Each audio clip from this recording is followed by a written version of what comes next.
बिस्मिल्लाहिर्रहमानिर्रहीम। तोशाखाना केस जो कि बैक वक्त ट्रायल कोर्ट में, सेशन कोर्ट, हाई कोर्ट और नैब कोर्ट और यहाँ तक कि सुप्रीम कोर्ट तक में पैरेलल सुना जा रहा है।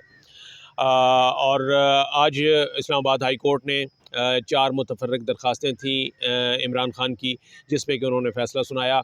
उसमें उन्होंने एक जुज़वी तौर पर रिलीफ़ ज़रूर दिया है। वो ये कहा है कि जी इस तोशाखाना केस के काबिल समाअत होने या नाकाबिल समाअत होने से मुताल्लिक जो है वो दोबारा से फ़ैसला किया जाए, और उसी ट्रायल कोर्ट को ये हुक्म दिया है, यानी जज हुमायूं दिलावर जो हैं उन्हीं की अदालत को ये हुक्म दिया गया है कि वो दोबारा से ये फ़ैसला करें कि देखें कि ये केस वाकई काबिल समाअत है या नहीं। जबकि हैरानकुन तौर पे जज हुमायूं दिलावर जो हैं वो इसको इससे पहले 2 बार काबिल समाअत करार दे चुके हैं, और उसी बुनियाद पर वो बाकायदा ट्रायल जारी रखे हुए हैं। गवाहान के बयान हो चुके हैं, इमरान ख़ान का बयान जो है 342 का रिकॉर्ड हो चुका है। इसके अलावा वो तो आज ये कह रहे थे कि इसके ऊपर फ़ैसला जो है वो उन्होंने सादिर करना है कि क्या इमरान ख़ान के इस केस में नाअहल होते हैं या अहल होते हैं, सज़ा मिलती है। हो ये रहा था कि ख़ुद इमरान ख़ान ने भी अपने एक स्पीच में ये ख़दशा ज़ाहिर किया था कि उनको तोशाखाना केस में सज़ा सुनाई जाएगी और उस सज़ा की पादाश में फिर उनको 5 साल के लिए नाअहल करार दिया जाएगा। तो फ़िलहाल ये वाला जो मामला था कि उसमें सज़ा सुनाने वाला ये इसलिए वक्ती तौर पर टल गया है कि अभी उसको जज को ये कहा गया है कि वो पहले इसके काबिल समाअत या नाकाबिल समाअत होने से मुतालिक फ़ैसला करें। एक और दरख्वास्त थी जिस पर इस्लामाबाद हाई कोर्ट ने फ़ैसला किया है, वो दरख्वास्त ये थी कि इस केस को जज हुमायूं दिलावर की अदालत से किसी दूसरी अदालत में मुंतकिल किया जाए, यानी जज को तब्दील किया जाए। लेकिन ये जो दरख्वास्त जो है ये इस्लामाबाद हाई कोर्ट ने मुस्तरद कर दी है, और ये कहा है कि जज हुमायूं दिलावर जो हैं वही ये ट्रायल जो है इससे मुतालिक ये उन्हीं की अदालत में रहेगा, और आज काबिल समाअत या नाकाबिल समाअत होने से मुतालिक जो हिदायत दी गई हैं वो भी उन्हीं को दी गई हैं। मैं यहाँ पर अदील चूँकि हमारे सीनियर कॉरेस्पॉन्डेंट हैं, सुप्रीम कोर्ट करते हैं, मैं उनसे ये पूछूँगा कि जब ये 2 बार केस उसी जज ने काबिल समाअत करार दे दिया, तो फिर तीसरी बार उनकी तरफ क्यों भेजा गया? सर, ये इसमें नज़र तो आ रहा है। अभी देखें, हम लोग क्योंकि हाई कोर्ट में मौजूद नहीं थे, अभी हमारे पास वही खबर है जो हमारे पास मोबाइल के ज़रिए पहुंची है, और उसके मुताबिक तो नज़र यही आ रहा है कि एक ऐसा जज जिस जज के ऊपर आपने ख़ुद उनके 2 फ़ैसलों को कलअदम माजी में करार दिया, और फिर उस जज के हवाले से आपके पास मुतअद्दिद दरख्वास्तें पेंडिंग हैं। उनमें एक दरख्वास्त उन जज के कंडक्ट के ऊपर है, और एक दरख्वास्त में उन्होंने कहा है कि आप इन जज से ये मुकदमा ट्रांसफ़र करके किसी और जज को मुंतकिल करें, और उसके साथ साथ जो जुरिस्डिक्शन है उसकी भी दरख्वास्त आपके सामने है। साथ जो काबिल समाअत होने का मामला है ये पेंडिंग है। आप अब मुकदमे को तीसरी दफ़ा नाकाबिल समाअत या जो काबिल समाअत होने का जो फ़ैसला है उसको कलअदम करार दे रहे हैं उसी जज का, और साथ ही उसी जज को दोबारा कह रहे हैं कि वो डिसाइड करे जो जज ट्रायल कर चुका है और हतमी फ़ैसला सुनाने जा रहा है। तो स्ट्रेंज मतलब ये एक लतीफ़ा है सर। अब देखें, आपके पास या तो आपके पास कोई ऐसी दरख्वास्त पेंडिंग ना पड़ी हो बतौर जज कि जिसमें ये मांगा गया हो आपसे कि हमें इन जज साहब पर एतराज़ है दरख्वास्त गुजारों की जानिब से। अब इस केस के अंदर इमरान ख़ान साहब ने चीफ़ जस्टिस आमिर फ़ारूक साहब से ये दरख्वास्त की है कि हमारा मुकदमा हुमायूं दिलावर नाम है उनका, गालिबन हुमायूं दिलावर साहब की अदालत से लेकर किसी और अदालत में ट्रांसफ़र किया जाए। आपने उस दरख्वास्त पर भी आज फ़ैसला सुनाया। तो आप एक जानिब ये कह रहे हैं कि हुमायूं दिलावर साहब ने ये जो फ़ैसला किया कि मुकदमा काबिल समाअत है, और उसके बाद उसके ऊपर पूरा ट्रायल कर दिया, एक स्पीडी जस्टिस हमें नज़र आया उसमें।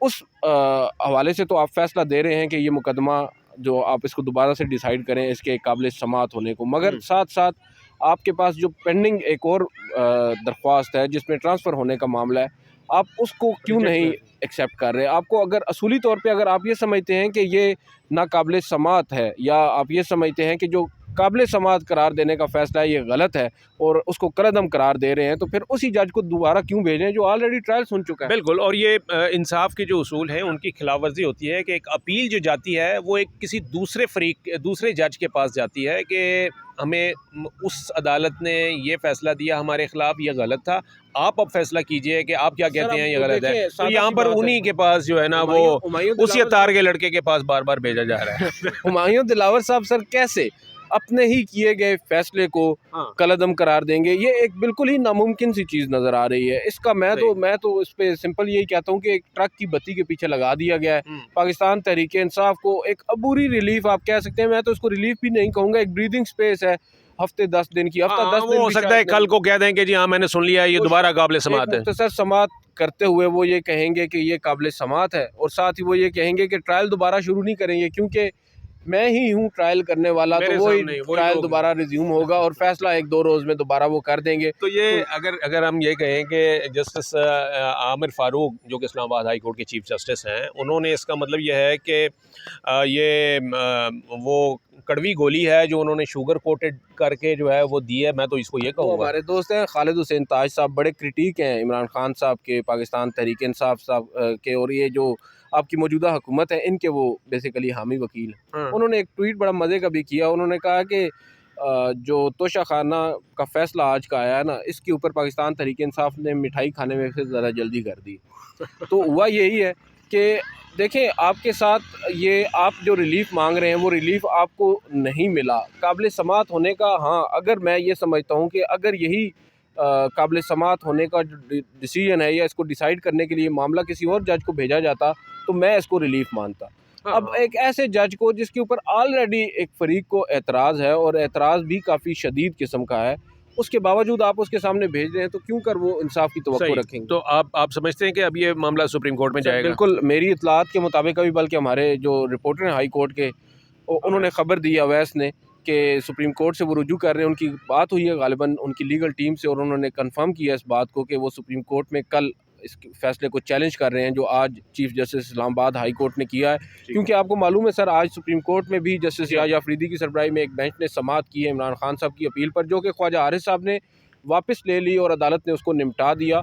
और जैसा कि आप अभी थोड़ी देर पहले कह रहे थे कि बड़ी स्मार्ट मूव थी उनकी जानिब से, क्योंकि उस केस में अब उनको रिलीफ तो मिलना नहीं था क्योंकि वो इनफ्रुक्चुअस थी इन टू सम एक्सटेंट दरख्वास्त, तो उन्होंने उसको वापस ले लिया। डिसमिसल का वर्ड वहाँ पर नहीं लिखवाया ऑर्डर में। अब उनके पास एक रेमेडी वापस है कि वो सुप्रीम कोर्ट में जाएँ, और अब देखना होगा कि सुप्रीम कोर्ट में कौन सा बेंच सर बैठेगा। ये बड़ी इंपॉर्टेंट चीज़ है क्योंकि जस्टिस मज़ाहिर अली अकबर नकवी जो आज तक इस बेंच में शामिल थे, वो भी अब छुट्टियों पर चले गए हैं लाहौर में गालिबन। तो जस्टिस हसन अज़हर रिज़वी उनकी जगह बेंच में शामिल हुए हैं। जस्टिस याहिया अफरीदी को अभी बताया जा रहा है कि अगले हफ्ते से शायद वो भी दस्तयाब ना हो सुप्रीम कोर्ट में। तो जो बेंच की कंपोजिशन होगी वो बड़ी माने रखेगी, मेरा ख्याल। ये भी आपने बड़ी मानी खेज बात की है कि जी ये बेंच की जो कंपोजिशन है, कौन जज सुनेगा, ये बड़ी मानी खेज बात है सर, ये अब आपकी। ये मानी खेज वाली बात जो है ये बड़ी मानी खेज है सर, ये बड़ी जुमानी किस्म की मानी खेज बात है। वो मसला ये हो चुका है, बदकिस्मती है सर हमारी supreme court of Pakistan, clear divide sir. और आपका जो बायस है वो हम लोग बदकिस्मती के साथ कोई केस अगर उसकी समाअत हो रही हो तो हम लोग पहले से अंदाजे लगाने लग जाते हैं कि फ़लाँ जज फ़लाँ फैसला देगा। एक वाहिद मेरी दानिश में, मैं और आपके अंदाजे ठीक भी हो जाते हैं फिर। नहीं सर, कभी कभी वो वो याहिया अफरीदी साहब वाहिद एक जज है, मैं अगले रोज़ बात कर रहा था अपने 2-3 कोर्ट रिपोर्टर साथियों से कि ये एक वाहिद जज मुझे ऐसे लगते हैं कि जिनके बारे में आप प्रिडिक्ट नहीं कर सकते, और ये उनकी खूबी है कि कम से कम एक जज तो इस वक्त सुप्रीम कोर्ट में मौजूद है जो जिसको आप प्रेडिक्ट नहीं कर सकते, वो अनप्रेडिक्टेबल है। क्योंकि उनके बारे में तो एक तासुर ये भी आम है ना कि वो काजी फायज ईसा ग्रुप्स हैं जो सो कॉल्ड ग्रुप्स हमारी सुप्रीम कोर्ट में हैं। तो ये वही जस्टिस याहिया अफरीदी हैं जिन्होंने काजी फायज ईसा साहब की फुल कोर्ट के अंदर वो जो उनके सदारती रेफरेंस के खिलाफ दरख्वास्त थी उसको नाकाबिल समाअत करार दे दिया था। तो ये ऐसे जज हैं, मुझे ये लगता है कि अगर इनके सामने कोई भी केस लगेगा तो ये उसको आइन और कानून के रोशनी में अपना फैसला करेंगे। और अभी हमने देखा है 2 मुख्तलिफ इमरान खान साहब के मुकदमात उनके सामने लगे हैं, एक कोयटा वकील कत्ल केस और दूसरा तोशा खाना, और दोनों ही मुकदमात में आप ये नहीं कह सकते, ना इस शुबे का इजहार कर सकते हैं कि उन्होंने कोई बायस का मुजाहरा किया है या उन्होंने कोई एक तरफा फैसला दिया है। तो ये उनकी खूबी है। लेकिन अब देखना ये होगा कि आगे जो इमरान खान साहब आप चैलेंज करेंगे उस पर जो बेंच बनेगा क्या उसमें याहिया अफरीदी साहब होंगे। बिल्कुल ठीक, बिल्कुल ठीक। बात यह है जी कि कुछ जजेस जैसे कहा ना कि हम अमूमन बहुत से फ़ैसलों में, अदालती फ़ैसलों के बाद ये कहा जाता है कि जी वो फ़रीक जो होते हैं उसके मुतासरा फ़रीक या उससे मुस्तफ़ीद होने वाले फ़रीक वो मिठाई खाने में कभी जल्दी कर देते हैं और कभी गलती कर देते हैं।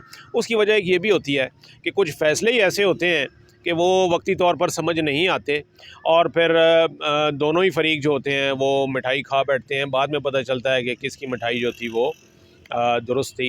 एनीवेज़ ये मामला तोशा खाना का जो है ये मैंने एक पहले भी व्लॉग में बताया था कि ये अपनी नौइयत का वाहिद केस है जो स्पीकर से चला, स्पीकर नेशनल असम्बली से चला, इलेक्शन कमीशन पहुंचा, इलेक्शन कमीशन ने इसको फ़ौजदारी मुकदमा करार दिया, ट्रायल कोर्ट में आया, ट्रायल कोर्ट से हाई कोर्ट गया, हाई कोर्ट से फिर ट्रायल कोर्ट आया, फिर इस्लामाबाद हाई कोर्ट वापस आया, उसके बाद फिर सुप्रीम कोर्ट से वापस हुआ, फिर इस्लामाबाद हाई कोर्ट ने आज फिर ट्रायल कोर्ट को वापस भेज दिया।